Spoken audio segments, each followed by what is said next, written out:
Bismillahirrahmanirrahim. Assalamualaikum warahmatullahi wabarakatuh. Innal hamdalillah nahmadu wa nasta'inu wa nastaghfiruh wa na'udzubillahi min syururi anfusina wa min sayyiati a'malina may yahdihillahu fala mudhillalah wa may yudlil fala hadiyalah. Asyhadu an la ilaha illallah wahdahu la syarikalah wa asyhadu anna Muhammadan abduhu wa rasuluh la nabiyya ba'dah. Alhamdulillah, pada kesempatan kali ini saya Wahyu Retno Sawitri kelas A28 akan memaparkan materi tentang tugas utama manusia. Tugas utama manusia yaitu ada 3. Yang pertama sebagai hamba Allah, sebagai khalifah, dan sebagai penyampai risalah.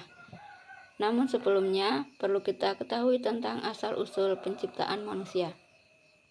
Mula-mula Allah menciptakan Nabi Adam alaihissalam dari tanah dan kemudian ditiupkan ruhnya, sehingga Nabi Adam alaihissalam menjadi hidup, mampu mengingat, berpikir, berkehendak, merasa, berangan-angan, menilai, dan menentukan pilihan.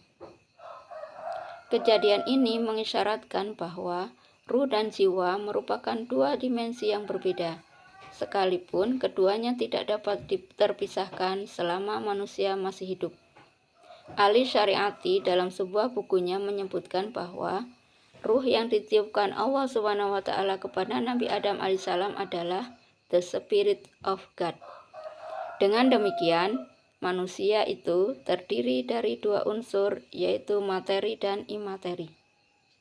Tubuh manusia bersifat materi yang berasal dari tanah, sedangkan ruh berasal dari substansi imateri di alam gaib.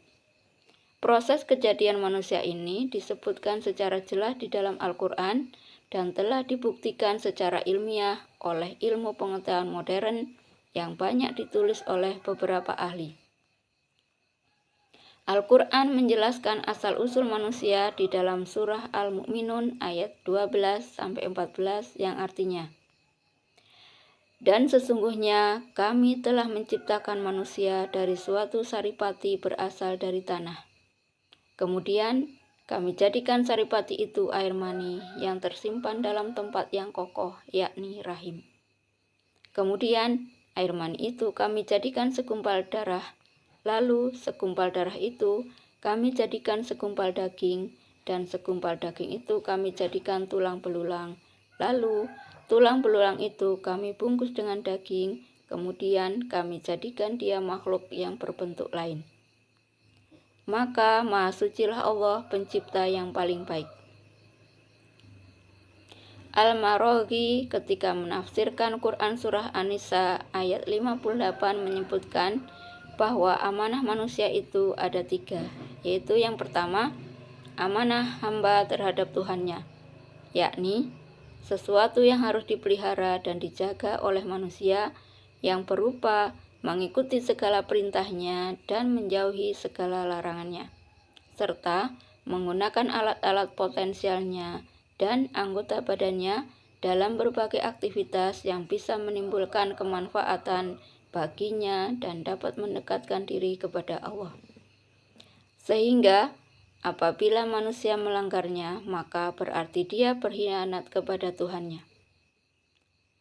Yang selanjutnya, amanah hamba terhadap sesama manusia, yakni mengembalikan barang-barang titipan kepada pemiliknya dan tidak mau menipu, serta menjaga rahasia seseorang yang tidak pantas dipublikasikan. Amanah selanjutnya yaitu amanah manusia terhadap dirinya, yakni berusaha melakukan hal-hal yang lebih baik dan lebih bermanfaat bagi dirinya untuk kepentingan agama dan dunianya, tidak melakukan hal-hal yang membahayakan dirinya, baik untuk kepentingan akhirat maupun dunianya, serta berusaha menjaga dan memelihara kesehatan dirinya. Ar-Raghib Al-Asfahani mengemukakan beberapa pengertian tentang amanah, yaitu yang pertama kalimat tauhid, yang kedua adalah al-adl atau menegakkan keadilan, yang ketiga akal, Menurut Al-Asfahani, bahwa pengertian yang ketiga inilah yang benar, karena dengan akal bisa tercapai makrifah tauhid, bisa terwujudkan keadilan, dan mampu menjangkau beberapa ilmu, pengetahuan, dan sebagainya. Bahkan, akal inilah yang bisa membedakan manusia dengan makhluk lain. At-Tabatabai ketika menafsirkan surah Al-Ahzab ayat 72, beliau mengemukakan bermacam-macam pengertian dari amanah, yaitu yang pertama, tugas-tugas atau beban kewajiban, sehingga bila orang mau mematuhinya, maka akan dimasukkan ke dalam surga. Sebaliknya, bila melanggarnya, akan dimasukkan ke dalam neraka. Yang kedua adalah akal, yang merupakan sendi bagi pelaksanaan tugas-tugas atau beban kewajiban dan tempat bergantungnya pahala dan siksa.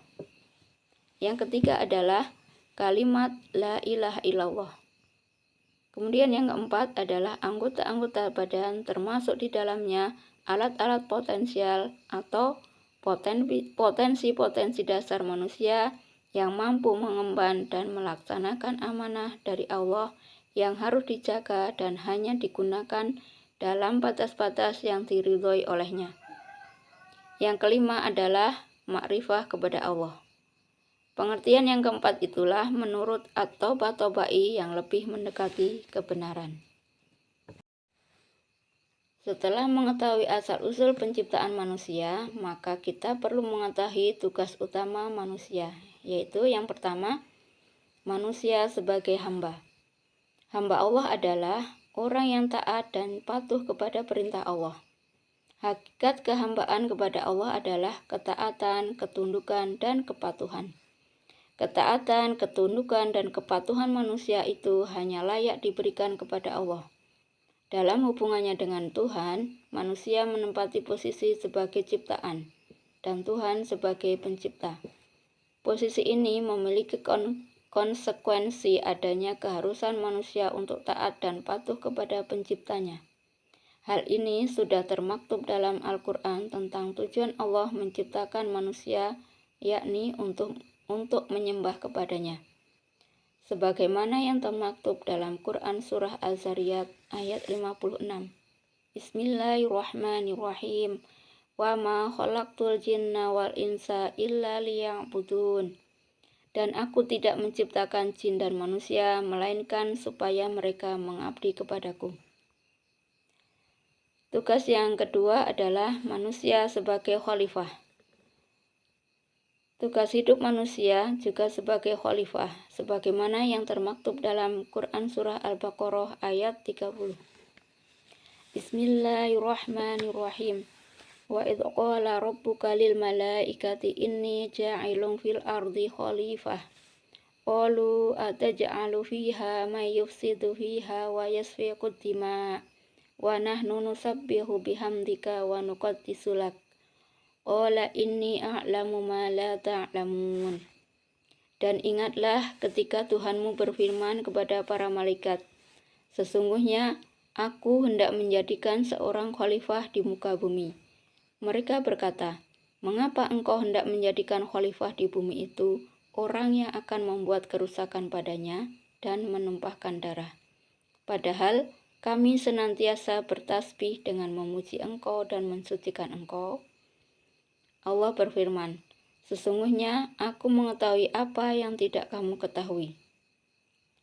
Kata khalifah berasal dari kata khaf atau menggantikan, mengganti, atau kata khalaf, orang yang datang kemudian, sebagai lawan dari kata salaf atau orang yang terdahulu. Sedangkan arti khalifah adalah menggantikan yang lain, ada kalanya karena tidak ada atau tidak hadirnya orang yang diganti, atau karena kematian orang yang diganti, atau karena kelemahan tidak berfungsinya yang diganti. Misalnya, Abu Bakar ditunjuk oleh umat Islam sebagai khalifah pengganti Nabi Muhammad SAW, yakni penerus dari perjuangan beliau dan memimpin umat yang menggantikan Nabi Muhammad SAW. Tugas manusia sebagai khalifah ada 4, yaitu tugas kekhalifahan terhadap diri sendiri, terhadap keluarga atau rumah tangga, terhadap masyarakat, dan terhadap alam. Yang pertama, tugas kekhalifahan terhadap diri sendiri meliputi tugas-tugas yakni menuntut ilmu pengetahuan. Hal ini termaktub dalam Quran Surah An-Nahl ayat 43. Yang selanjutnya, menjaga dan memelihara diri dan segala sesuatu yang bisa menimbulkan bahaya dan kesengsaraan. Hal ini termaktub dalam Quran Surah At-Tahrim ayat 6. Yang ketiga adalah menghiasi diri dengan akhlak yang mulia. Kata akhlak berasal dari kata huluk atau kholak, yang merupakan bentuk batin atau rohani, dan kholak merupakan bentuk lahir atau jasmani. Keduanya tidak bisa dipisahkan, dan manusia terdiri atas gabungan dari keduanya, yaitu jasmani atau lahir dan rohani atau batin. Jasmani tanpa rohani adalah benda mati, dan rohani tanpa jasmani adalah malaikat. Karena itu, orang yang tidak menghiasi diri dengan akhlak yang mulia, sama halnya dengan jasmani tanpa rohani atau disebut juga mayit atau bangkai. Dan tidak saja membusukkan dirinya, bahkan juga membusukkan atau merusak lingkungannya. Tugas kekhalifahan yang kedua yaitu tugas kekhalifahan dalam keluarga atau rumah tangga meliputi membentuk rumah tangga bahagia dan sejahtera atau keluarga sakinah mawaddah warahmah, penuh cinta kasih sayang. Termaktub dalam Quran Surah Ar-Rum ayat 21 yang artinya, dan di antara tanda-tanda kebesarannya ialah Dia menciptakan pasangan-pasangan untukmu dari jenismu sendiri, agar kamu cenderung dan merasa tentram kepadanya, dan Dia menjadikan di antaramu rasa kasih sayang. Sungguh pada yang demikian ini benar-benar terdapat tanda-tanda kebesaran Allah bagi kaum yang berfikir. Tugas kekhalifahan dalam masyarakat meliputi tugas-tugas mewujudkan persatuan dan kesatuan umat yang terdapat dalam Quran Surah Al-Hujurat ayat 10. Yang kedua adalah tolong-menolong dalam kebaikan dan takwa. Termaktub dalam Quran Surah Al-Ma'idah ayat 2. Bismillahirrahmanirrahim. Wa ta'awanu 'alal birri wa taqwa wa la ta'awanu 'alal ismi wal 'udwan. Wattaqullah innallaha syadidul iqab. Dan tolong-menolonglah kamu dalam mengerjakan kebajikan dan takwa, dan jangan tolong-menolong dalam berbuat dosa dan permusuhan. Bertakwalah kepada Allah, sungguh Allah sangat berat siksanya. Kemudian yang ketiga adalah menegakkan keadilan dalam masyarakat yang terdapat dalam Quran Surah An-Nisa ayat 135. Yang keempat, bertanggung jawab terhadap amar ma'ruf nahi mungkar, dijelaskan dalam surah Ali Imran ayat 104. Yang kelima yaitu berlaku baik terhadap golongan masyarakat yang lemah, termasuk di dalamnya adalah para fakir miskin serta anak-anak yatim yang termaktub dalam Quran Surah At-Taubah ayat 60. Sedangkan tugas kekhalifahan terhadap alam atau natur meliputi tugas-tugas sebagai berikut. Yang pertama, mengkulturkan natur atau membudayakan alam, yakni alam yang tersedia ini agar dibudayakan sehingga menghasilkan karya-karya yang bermanfaat bagi kemaslahatan hidup manusia. Menaturkan kultur atau mengalamikan budaya, yakni budaya atau hasil karya manusia harus disesuaikan dengan kondisi alam, jangan sampai merusak alam atau lingkungan hidup agar tidak menimbulkan malapetaka bagi manusia dan lingkungannya. Yang selanjutnya adalah mengislamkan kultur atau mengislamkan budaya, yakni dalam berbudaya harus tetap komitmen dengan nilai-nilai Islam yang rahmatan lil alamin, sehingga berbudaya berarti mengerahkan segala tenaga, cipta, rasa, dan karsa, serta bakat manusia untuk mencari dan menemukan kebenaran ajaran Islam atau kebenaran ayat-ayat serta keagungan dan kebesaran ilahi. Tugas manusia yang ketiga yaitu manusia sebagai penyampai risalah. Hal ini terutama diemban bagi orang-orang yang beriman kepada Allah SWT. Yang didakwahkan adalah Islam sebagai satu-satunya agama yang diridhoi di sisi Allah. Dakwah yang dilakukan dapat melalui lisan dan perbuatan. Sasarannya dimulai dari diri sendiri, keluarga, karib kerabat, komunitas setempat. Dakwah yang dijalankan tidak boleh dengan paksaan atau penghakiman. Dengan menarik simpati, orang-orang akan tertarik untuk mendalami agama Islam ini. Seluruh pandangan filosofis, teologis, dan sofistis dalam sejarah Islam bersepakat bahwa Allah adalah pencipta manusia. Allah sebagai penyebab ontologis eksistensi manusia.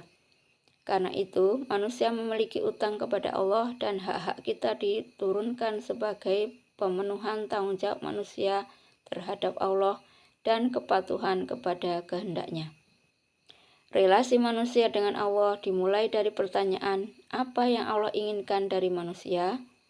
Berdasarkan Al-Quran, kita dapat menyimpulkan jawaban dari pertanyaan tersebut adalah ibadah atau worship. Ibadah berarti melayani atau servis. Menyembah Allah berarti juga melayaninya. Banyak tafsir dari istilah ibadah, mulai dari tindakan ibadah biasa sampai mencintai dan mengetahui Allah. Dalam Islam, tujuan eksistensi manusia adalah menyembah dan melayani Allah. Hanya dengan melaksanakan maksud dan tujuan penciptaan tersebutlah manusia menjadi manusia sepenuhnya. Sebaliknya, walaupun kita adalah manusia dalam diri kita, tetapi kita bukan manusia dan hidup bukan sebagai manusia yang utuh. Oleh karena itu, alasan keberadaan manusia adalah untuk menyembah Allah dan dengan demikian mewujudkan keadaan penghambaan yang sempurna yang berarti menyadari apa arti menjadi manusia sepenuhnya. Demikianlah pemaparan dari saya tentang tugas utama manusia. Semoga kita mampu menjalankan tugas-tugas kita sebagai manusia dengan sebaik-baiknya. Akhir qauli, wassalamualaikum warahmatullahi wabarakatuh.